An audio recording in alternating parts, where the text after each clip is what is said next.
They say in Lagos, everybody knows everybody's business. But there is a special kind of knowing, the kind that sits right in front of your eyes for years, waving its hands and calling your name, and you still manage to walk past it every single morning. I sold provisions on the corner of Akerele Street. I had a small shop, not big enough to be proud of, not small enough to be ashamed of. And from that shop, I watched Mama Bose work her magic for 11 years. 11 years I watched her. And still, when the truth finally came out on that rainy Thursday afternoon, I nearly fell off my stool. But let me tell you this properly. Let me start from the beginning, because the beginning is the only place where anything makes sense. Before we continue with what happened next, if you're finding this story compelling, consider subscribing. We post new African stories every week, and your support allows us to keep bringing you these deeply interesting stories. Now, back to the story. Mama Bose arrived on Akerele Street the way all important things arrive in Lagos, suddenly, loudly, and without warning. One morning, she simply appeared, pushing a cart painted in the colors of the Nigerian flag, except she had added extra yellow because, in her own words, yellow is the color of money and I am a woman with plans. The cart carried bottles of the deepest crimson Zobo drink, sweating with cold, arranged so beautifully they looked like they belonged in a proper store. She had tied a small Yoruba cloth around the handle, and from a tiny battery-powered speaker somewhere underneath came the faintest sound of juju music, so soft you would think the cart itself was singing. She was 54 years old then, or thereabouts. Nobody knew her exact age because she gave a different answer each time anyone asked. "I am as old as these streets," she once told a child persistent enough to ask twice. "And this street was here before your grandfather's grandfather knew how to tie his wrapper." The child ran off confused. Mama Bo laughed until her belly shook. She was not a small woman. She had the build of someone who had once carried heavy things and had decided to keep that strength even after the heavy things were gone.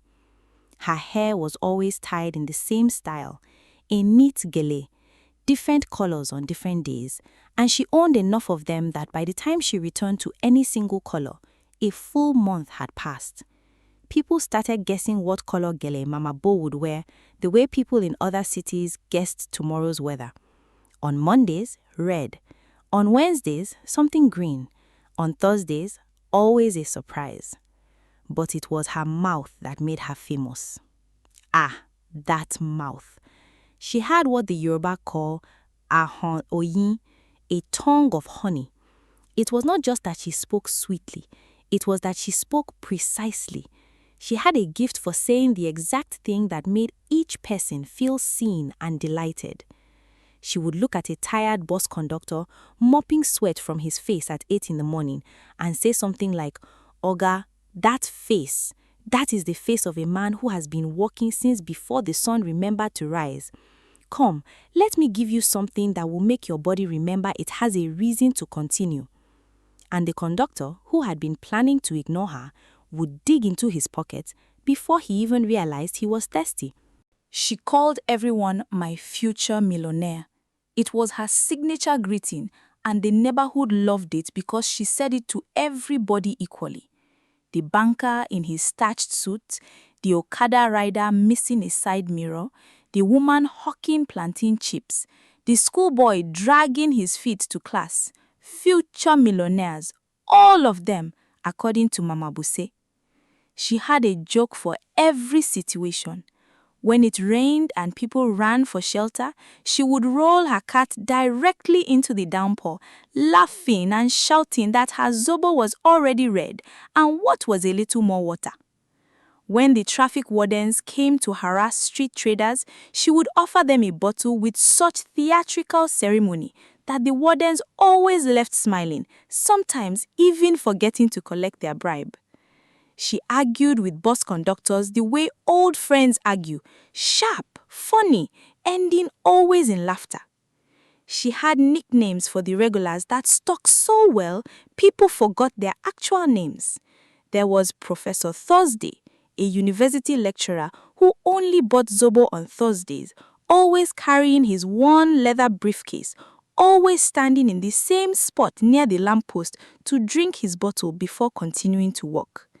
There was Madame Double Cup, a woman who drank twice and never admitted it, always asking for one bottle and then 10 minutes later returning with a sudden discovery that she was still thirsty. There was the tailor across the road she called Needle King because he once fixed a tear in her blouse so quickly she thought he had used magic. By her second month on Akerele Street, Mama Bose had customers. By her third month, she had loyalists. By her fourth month, she was an institution. Her Zobo was, by any honest measure, extraordinary. People who claimed they didn't like Zobo would try hers and go quiet in the way people go quiet when they are being proven wrong. It was cold in a way that felt personal, sweet in a way that felt earned, with a depth of flavor that left you with a faint taste of something you couldn't quite name but desperately wanted again. Some people said she added ginger. Others swore it was cloves. A woman from the church claimed it was prayer. Mama Bose herself would never say. She would only wink and tell you that every great cook has a secret, and only fools give their secret away for free. She brewed it in a separate location, no one knew exactly where, and arrived every morning with her cart already loaded. Nobody questioned this. In Lagos, you don't ask a seller how their product was made. You buy it, you enjoy it, you come back. That is the whole transaction. So, that is the world that existed on Akerele Street. Bright, loud, chaotic, full of life, anchored by the cheerful woman with the crimson bottles and the honey tongue and the ever-rotating jelly. And then, slowly, quietly, without anyone noticing, things began to go wrong. The first person anyone should have connected to the Zobo was Baba Remi. Baba Remi was a fabric merchant who had been selling cloth on Akerele Street for 22 years. He knew fabric the way a doctor knows the body, by touch, by instinct. He could feel the difference between genuine Ankara and a cheap imitation without looking. He could negotiate with suppliers in 3 languages and come out ahead every time. He was not a man who made bad decisions. He was a man whose decisions had earned him a reputation.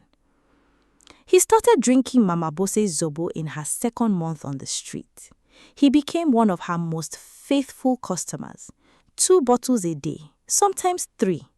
He liked it so much he started buying bottles to take home for his wife. Mama Bose called him Baba Remi Rockefeller because she said he had the bearing of an international businessman. And Baba Remi, who had never been called anything so impressive, would straighten his back a little taller each time she said it. 6 months after he started drinking the Zobo, Baba Remi made the worst business decision of his 22-year career. He invested in a large shipment of fabric he had not properly inspected from a supplier he had met only twice, based on nothing more than a feeling he described as an unusual confidence. The fabric arrived damaged. He lost more money than I will say here, because money figures have a way of embarrassing the people they belong to. He stood in the street for a long time after he heard the news, looking at nothing. Then he went back to work. He recovered eventually because Baba Remi was the kind of man who recovers, but he was never quite as sharp again. Something in his calculations had shifted, like a table with one leg slightly shorter than the rest, still functional, but nothing you'd trust to hold anything precious. A few months after Baba Remi's loss, Madame Double Cup, her real name was Mrs. Funke Adeyemi, and she ran a small catering business from her compound, began having trouble at home. She and her husband, who by all accounts had been peaceable people, started quarreling over extraordinary things. An argument over which direction the ceiling fan should point lasted 3 days, and disagreement about how much salt was appropriate in egusi soup became a week-long silence. Her husband, a gentle man known in the neighborhood for his patience, started walking with the stunned expression of someone who had been hit by something he never saw coming. The neighbors shook their heads and said it was the economy. They said it was stress. They said married couples always found something to fight about eventually. Nobody said Zobo. Then came the students from the block behind the street. 3 of them, serious boys preparing for their university entrance exams, who had become regular customers of Mama Bose's because she gave them a small discount and called them my professors in training. They had been studying hard. Everyone on the street knew it because their lights were on until midnight and they could be heard drilling each other on mathematics from an open window. They sat their exams. 2 of them failed subjects they had mastered so completely they could recite the formulas in their sleep. One passed, but could not explain afterward how he had answered certain questions.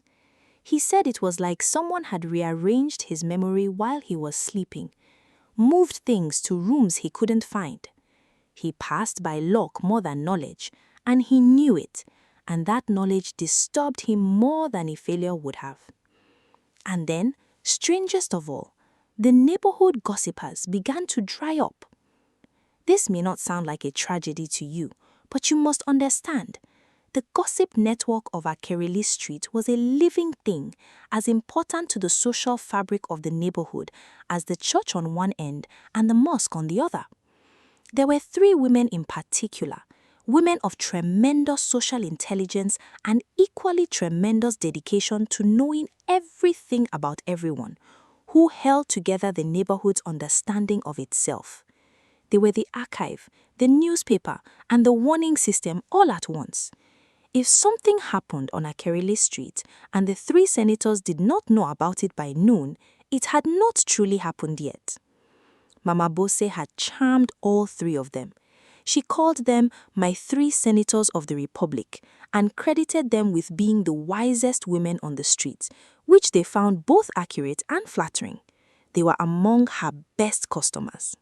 But by the time Babaremi had lost his money and the students had lost their exams, the 3 senators were drying up.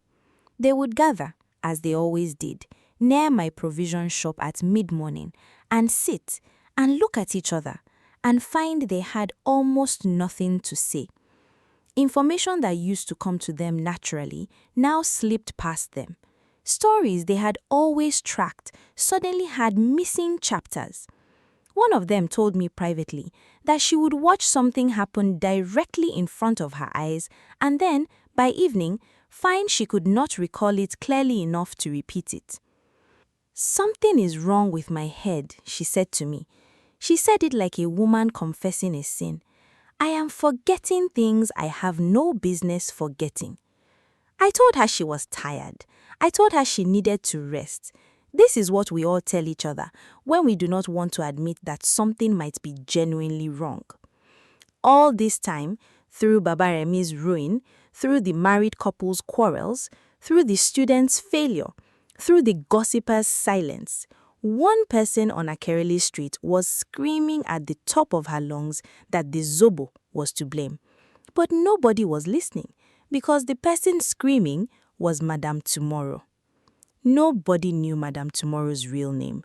Nobody knew where she had come from, though several competing theories existed. She was a professor who had gone mad from too much reading. She was a woman whose husband had stolen her property and driven her into the streets. She was a spirit wearing a human body to test the neighborhood's patience. She had been homeless on Akerele Street for as long as anyone could remember, sleeping behind the bus stop, surviving on food that sympathetic traders occasionally left out, wearing so many layers of cloth even in the dry season heat that she looked twice her actual size. When she walked, the layers moved separately, like she was accompanied by a small, invisible crowd. She was called Madame Tomorrow because she was always issuing warnings about things that were going to happen. Tomorrow, she would say, tomorrow you will see. Tomorrow it will be your turn. And for years, nothing she predicted came to pass in any way that was recognizable. So the name had become a kind of joke. A way of saying, here is a woman who lives permanently in a future that never arrives. But when Mama Bose appeared on Akirini Street with her Zobo cat, something ignited in Madame Tomorrow. The first day Mama Bose set up, Madame Tomorrow appeared at a distance, watched the cat for a long time, then disappeared. The second day, she came closer. By the third day, she was standing near the cat, staring at it with an intensity that made two customers quietly take their bottles and step aside. Mama Bose noticed her immediately. She looked at Madame Tomorrow the way a market woman looks at someone she suspects might try to steal, with an eye that smiles and calculates at the same time. My future millionaire, Mama Bose said, opening her arms wide. Even this great woman has come to taste the sweetest thing on this street. Madame Tomorrow pointed at the cat. Then she pointed at Mama Bose. Then she said quietly and clearly, I have seen this before. Mama Bose blinked. Then she laughed. A big, generous laugh designed to reassure the customers who were watching. You have seen Zobo before? My sister, everybody has seen Zobo. This is Nigeria, but you have never tasted my Zobo. Come, let me give you a taste. I am not talking about Zobo, Madame Tomorrow said. Then she walked away. For a moment, just a moment, something crossed Mama Bose's face. I was watching from my shop. I was the only one watching carefully because the customers had already moved on, reassured by the laughter. But I saw it, a tightening around the eyes, gone in a second. Then the smile returned, bigger than before. I told myself I had imagined it. After that day, Madame Tomorrow began her campaign. Every morning, when Mama Bose appeared at the corner pushing her cart, Madame Tomorrow appeared too from wherever she had slept and began following the cart through the street, calling out warnings in a voice that carried 3 streets over. People of Akerele, do not drink from this woman's bottles. I am telling you, do not let that red water touch your tongue. There is something inside it that does not belong to this world. Something was added. Something was spoken over it. I have seen this woman before. Not here, not on this street, but I have seen her. And what she carries in that cart is not just Zobo. This was the part where people began laughing. Because Madame Tomorrow, for all the urgency of her warning, delivered it in a way that sounded like the opening of a particularly dramatic Nollywood film. She used her hands too much. Her layers of cloth got tangled in her feet as she walked fast, so that she appeared to be in a constant state of nearly falling, but miraculously never quite falling. Her voice would crack at the most dramatic moments into something between a shout and a wail that the children on the street had begun to imitate. And when enough people gathered to watch, she would address the crowd with the dignity of a university vice-chancellor, pointing at the Zobo cat like a prosecutor, pointing at evidence that, unfortunately, no one else could see. Children adored her. From the first week, whenever they saw her begin to follow the cat, they would drop whatever they were doing and join the procession, a small army of children marching behind Madame Tomorrow, who marched behind Mama Bose, so that the whole morning looked like a chaotic parade without a permit. Parents would stand at doorways, shaking their heads and smiling. It was the morning's free entertainment. And Mama Bose, brilliant, unflappable Mama Bose, turned even this into performance. She started timing her responses to Madame Tomorrow's outbursts. She would wait until the warning reached its most urgent pitch, and then she would spin around and say something so perfectly calibrated that the crowd would dissolve into laughter before Madame Tomorrow could finish her sentence. "This woman says there is something in my Zobo," she announced to the crowd one morning, arms thrown wide. "And she is correct. There is hibiscus, there is ginger, there is cloves, there is the prayer of a hard-working woman who wakes before the sun. If any of these things frighten you, please leave Lagos immediately and go back to the village." The crowd roared. Another day, "My sister here is following me because she loves me. She is my free advertising. Because she shouts my name all day, everybody on 5 streets knows Mama Bossy. I should be paying her commission." She then turned to Madame Tomorrow with complete seriousness and said, "What is your bank account number, my future millionaire?" The crowd roared again. Another Thursday, when Madame Tomorrow's warning grew particularly detailed and impassioned, Mama Bossy put her hands on her hips and said in a stage whisper, loud enough for everyone to hear, "Before I came to this street, this woman had nothing to do. Look at her now. She has purpose. She has a schedule. Every morning she wakes up, takes her bath." She paused here for effect, eyeing Madame Tomorrow's layers of cloth, "or does not take her bath and comes to work. I have given this woman employment. You are welcome, my sister." Madame Tomorrow would stand in the middle of all this laughter with a sorrow on her face that was too specific for someone merely delusional. She didn't look like a woman who had lost her mind.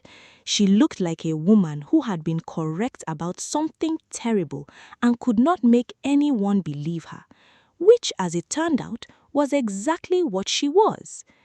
The laughter seemed to move through her rather than land on her, like she was standing in rain she had already accepted would not stop. But we didn't know that then.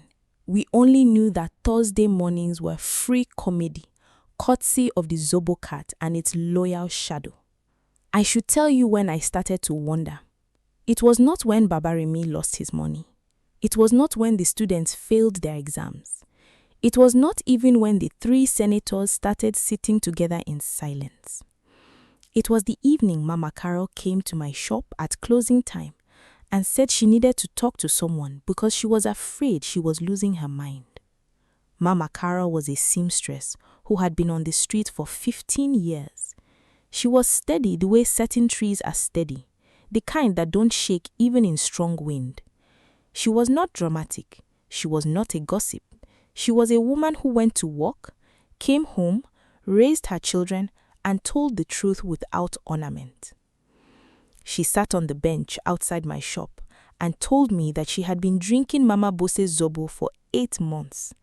She told me that in the last 3 months, she had made mistakes in her work she could not explain, cutting fabric in the wrong direction twice, sewing a pattern backwards 3 times, forgetting measurements she had taken that same morning. She had lost 2 clients. A third was wavering. "I am not this woman," she said. "I have been sewing for 15 years. My hands know fabric the way your hands know your children's faces.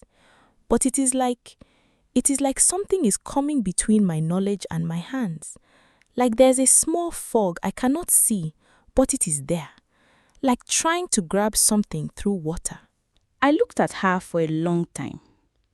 I asked, "When did it start?" She thought. She said 8 months ago, roughly. I thought about Baba Remi. I thought about the students. I thought about the senators. I thought about how these were all people who had one thing in common, and that thing sat in a crimson bottle inside a cat painted yellow for money. "Are you still drinking the Zobo?" I asked. She said she was. She said it was the one thing that still made her happy in the middle of all the confusion. One cold bottle at noon, like a small mercy in a difficult season. I didn't say anything to her about my thoughts. Not then. I was not ready to say something I could not prove. In Lagos, you can lose a friendship very quickly for saying the wrong, unproven thing. But I started to pay a different kind of attention. I began watching who bought the Zobo. I kept informal track, not in a book, just in my head, of how those people's circumstances seemed to be moving. This took time because the consequences were not immediate. They were slow. They appeared weeks, sometimes months, after a person became a regular customer. And they were always in the same direction, downward. Not catastrophically, not always, but steadily. A dulling of some edge that had been sharp. A decision made badly where good decisions had come easily before. A forgetting of things that should have been remembered. What confused me was Mama Buse herself. She was thriving. She was more energetic, more charming, more sharp-tongued than ever. In a strange reversal of her customers' declining clarity, she seemed to be getting clearer, sharper, funnier. Her comebacks to Madame Tomorrow improved each week, as if she were in training. She added new customers every month, while her existing customers, I noticed, never seemed to improve their circumstances the way you would expect of people in a rising neighborhood. I do not know how to explain how a person can watch something for as long as I watched it and still resist naming what they see. But that is what I did. I watched and I resisted naming it. Because the name, when it finally began forming itself in my mind, was too strange to say out loud in daylight on a street in Lagos to a person you expected to take you seriously. The Thursday it all ended was a Thursday in the rainy season. The sky had been threatening all morning. Dark clouds, the color of old iron, gathered over the neighborhood from before 6 a.m. And the air had the heavy, expectant quality of a room full of people who know something is about to be said but are pretending otherwise. Mama Bosse arrived at her usual time. She was in a bright orange gele. I remember it exactly. The color of a sunset fighting against clouds. She was singing as she came around the corner, one of her made-up songs involving a melody borrowed from an old high life record and new words about the superior quality of her Zobo. A few children were already running toward her. Professor Thursday was walking from his bus stop with his briefcase, already reaching for his wallet. Then Madame Tomorrow appeared. She came from the direction of the bus stop, which was unusual. Normally, she emerged from the opposite end of the street. She was not doing her usual half-running, cloth-tangling pursuit. She was walking, slowly, deliberately, with her eyes fixed on Mama Bosse in a way that made the children who usually followed her hold back a little, the way animals hold back when something in the air has changed. Mama Bosse, she said, just her name, nothing else. And something about the quiet of it, after years of theatrical screaming, made everyone on the street stop what they were doing. Mama Bosse turned. She looked at Madame Tomorrow. The tightening around the eyes appeared again, quick, controlled, gone. "Ah!" Mama Bosse said, spreading her arms. "My early morning entertainment has arrived early today. People of Akerele, your Thursday drama is..." "Show them," Madame Tomorrow said, cutting through the laughter before it could fully form. "Show them the bottom of your cat." Silence. Not the silence of a crowd waiting to laugh, a different kind. The kind that comes when something unnamed has suddenly been named. "Which bottom?" Mama Bosse said. She was still smiling, but it was a smile being held in place by effort rather than feeling. I had been watching this woman's face for 11 years. I knew the difference. "The bottom," Madame Tomorrow said. The small door, the thing you add last every morning before you leave your house. Show them or let them look.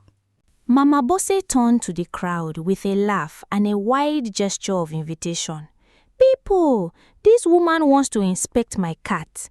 After 11 years on this street, my cat needs inspection. Somebody call the street committee. Somebody call the food safety authority. Somebody call...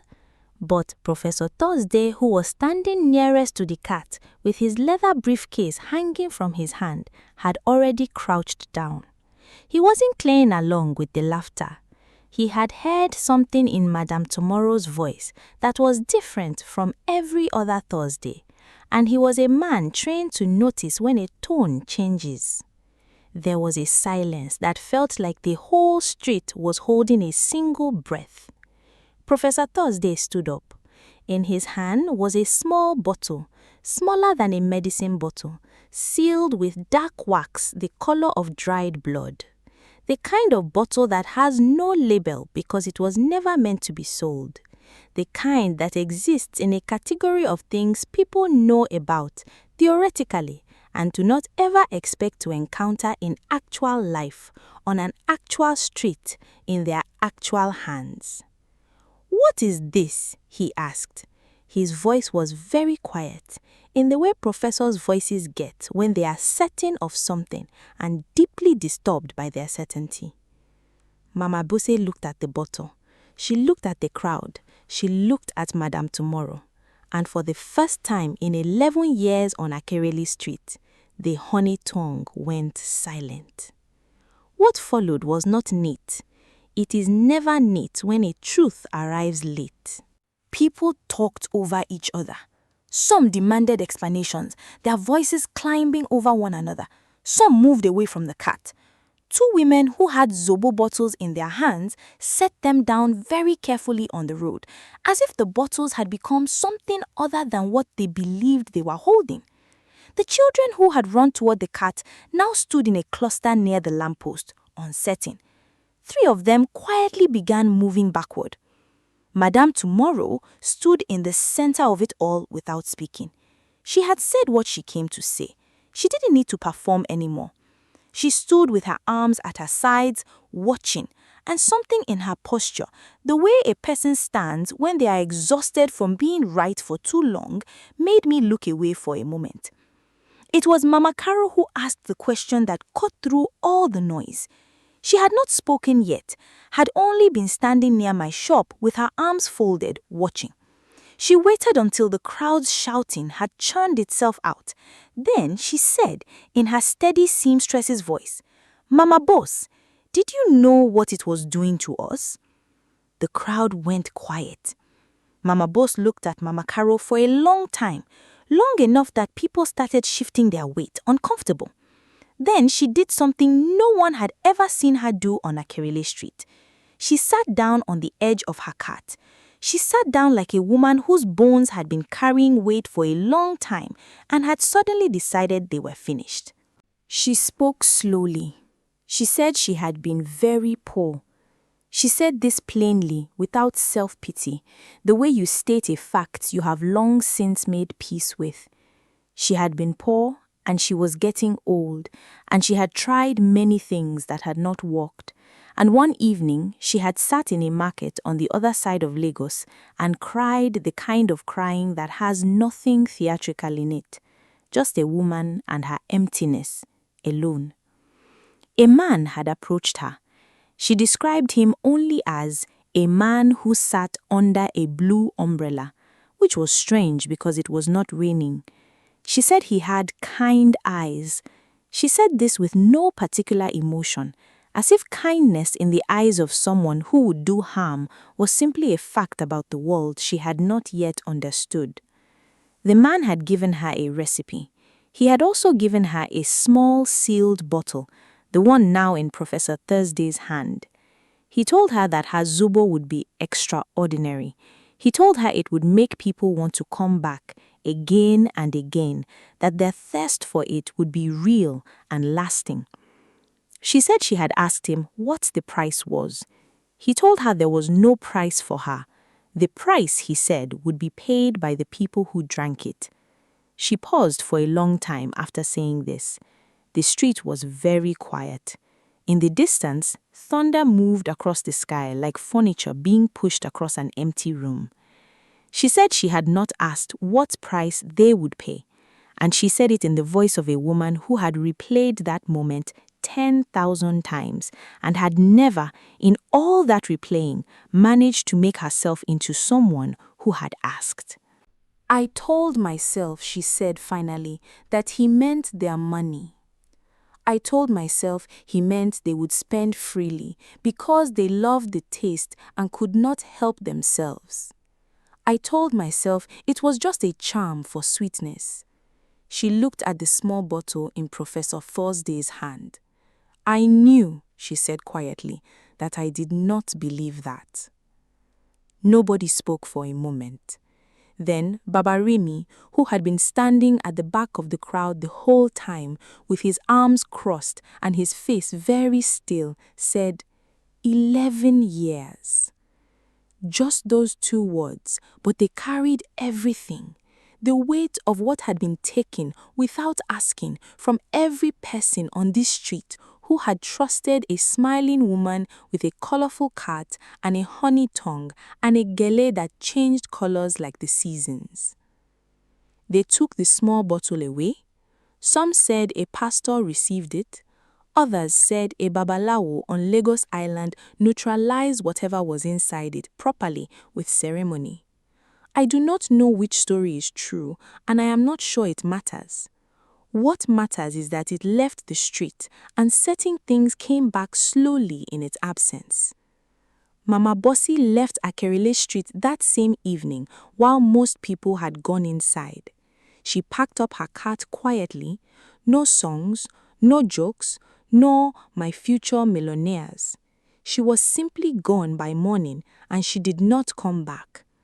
Some people said they saw her months later in another part of Lagos selling something different, plain tomatoes or pepper with no part, no speaker, no signature greeting.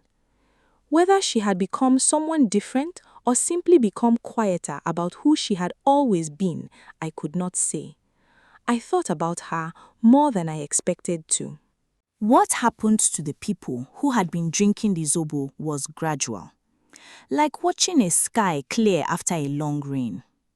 Baba Remy's sharpness returned slowly, tingling, uncertain at first, then steadier. He made a good business decision in his first month of recovery that he described to me as feeling like myself again.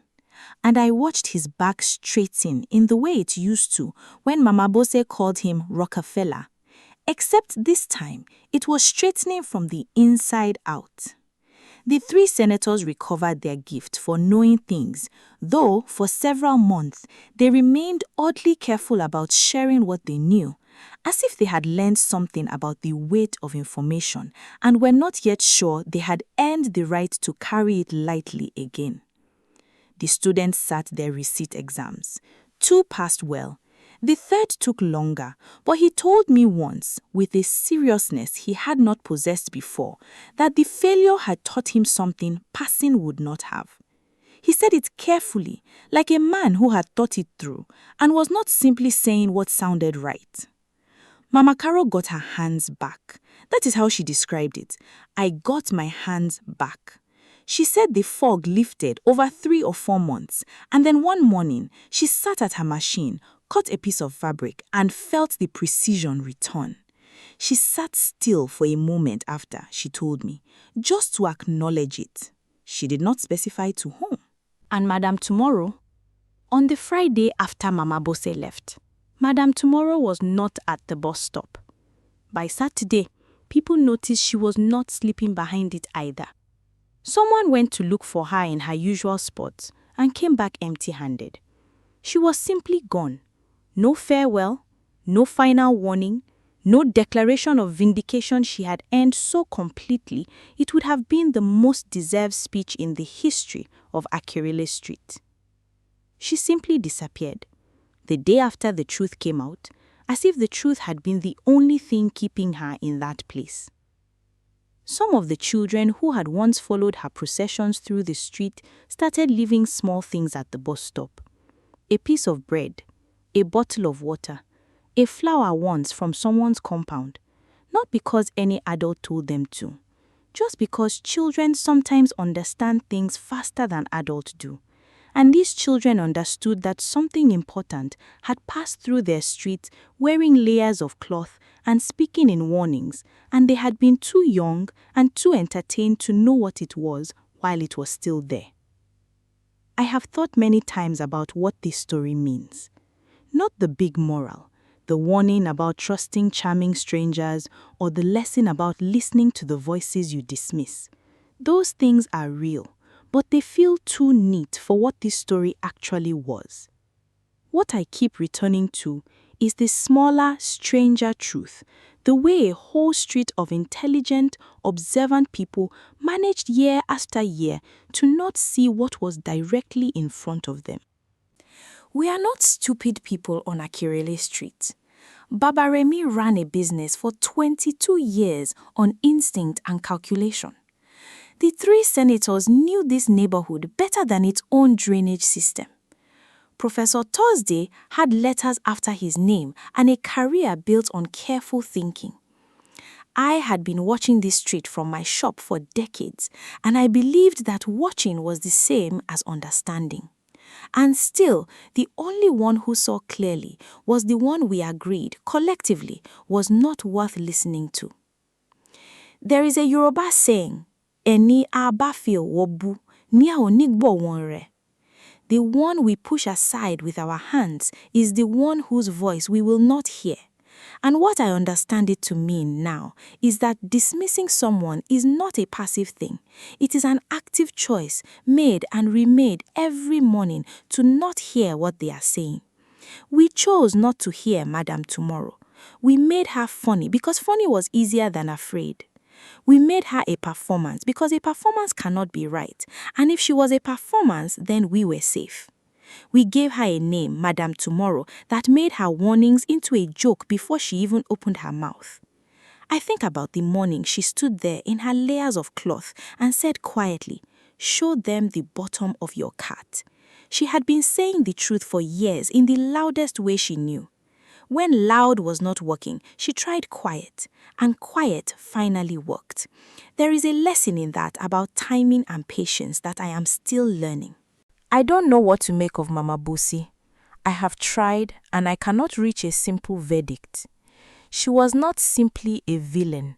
She was a desperate woman who made a choice that hurt people, and then told herself a story about that choice for so long that the story almost became true. The Yoruba call this Ifarabale Iro, the comfort of a lie one has made peace with. She found her comfort. The people of Akerele Street paid for it over 11 years. But I also know that I watched her for those 11 years and never truly looked. Maybe that is the thing I come back to, sitting in my shop in the evenings now, watching the street settle into its quiet. Not Mama Bose's guilt, not the magic in the sealed bottle, not even the mystery of a homeless woman who disappeared the moment her warning was finally believed. Just the simple, uncomfortable fact that the truth was there every Thursday morning, dressed in layers of cloth, nearly falling over its own feet, calling itself Madam Tomorrow, and we were too busy laughing to listen. We had 11 years of warnings. We gave them back as entertainment. And the lesson this street learned, at the cost of Baba Remi's savings and Mama Caro's hands and the students' exams and the senator's memory and years of careful lives quietly being turned sideways, is the oldest lesson there is. The one every grandmother in every village already knows before any of us are old enough to forget it. The person everyone laughs at is not always wrong. Sometimes they are the only person in the whole crowd who is right. And by the time you understand that, you have already paid the price of not believing them.